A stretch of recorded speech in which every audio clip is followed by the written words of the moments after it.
C'était il y a près de 10 ans. Vladimir Poutine célébrait sur scène ce qu'il appelait le retour de la Crimée à son port d'attache, russe bien sûr.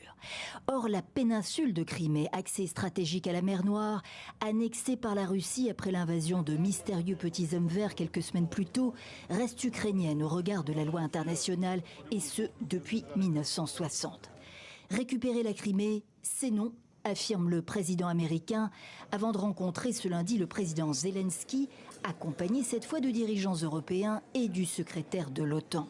Kiev doit également renoncer à rejoindre l'OTAN pour une fin de guerre qui serait quasi immédiate, dit-il. Donald Trump, qui préconise un accord de paix et non un cessez-le-feu, s'est aligné sur la position de Moscou.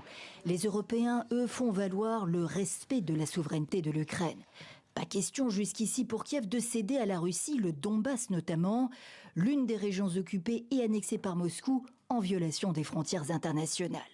La Russie ne doit pas être récompensée, répète Volodymyr Zelensky, alors que les bombardements russes ont frappé Donetsk, Zaporijjia, Kharkiv ces dernières heures.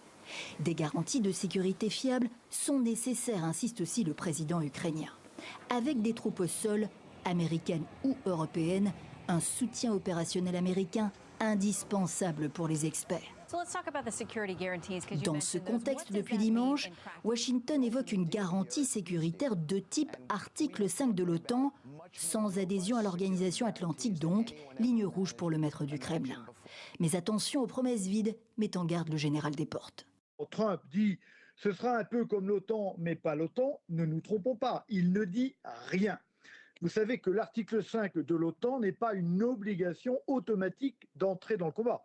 Si c'est cela qu'on offre à l'Ukraine, ce sera Trump qui décidera, quand il lui plaira, quels sont les moyens qu'il donnera à l'Ukraine pour se défendre. Autant dire que ce sont des chimères et pour l'instant des paroles en l'air.